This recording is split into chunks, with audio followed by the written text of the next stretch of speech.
You want to understand what it's like. I said, just picture you are at home. This is your home.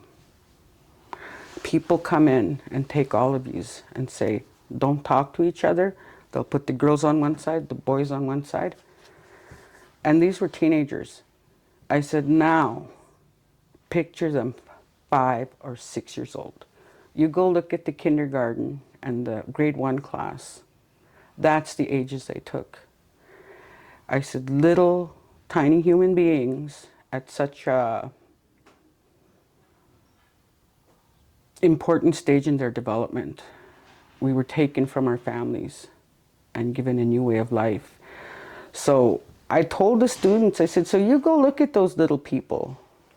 And then you put the girls on one side and you put the boys on one side and you tell them, you can't speak English. I'm going to hit you every time you speak English. I said, and nuns were famous of carrying rods or meter sticks. And if they caught you, they'd hit you. They caught you enough, they'd grab you by the hair, take you to the sink and wash your mouth out.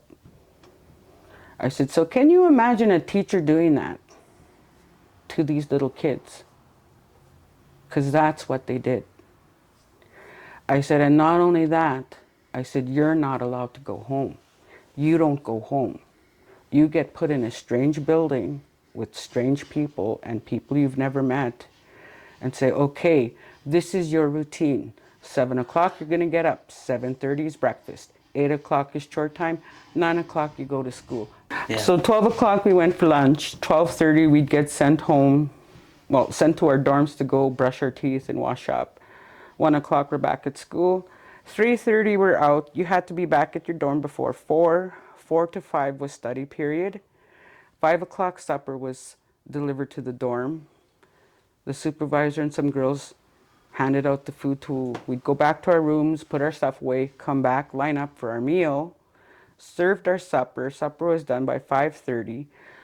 Chore time, 5:30 to 6 o'clock. 6 o'clock to 7:30, we were allowed to go out and play. 7:30, we had to come back to the dorm to shower up or bath. That was the day. I said, so can you imagine doing all of that every single day? And in the meantime, I said, you have older kids that can put you in your place. You have these people, these strange people, I said, hitting you. And you have no idea what you're doing wrong until you eventually learn to keep quiet. I said, that's what happens. I said, you look at a 5-year-old and a 6-year-old, and you look at how tiny they are, and you put them into this sea of people and in this place that they know nothing about. That's what happened. We weren't allowed to talk. And at that point, 5 and 6-year-olds, they're fluent in their language. English is not in their vocabulary. And when they're spoken to in English, they just kind of look and they get hit. And if they get caught, they get hit. They get caught enough, their mouth gets washed out. So if you could look at those little kids, you can predict what their life is going to be like till they turned 18 or till they graduated. So you look at all the freedom that you have, the ability to go in and out of your home. We didn't have that. You have the ability to decide which school you went to. We didn't have that. We were taken out of our communities and put into little small towns, put into cities, and that was our life.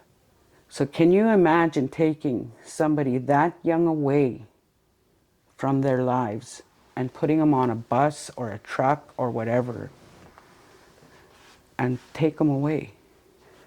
And what they get back is not the same person.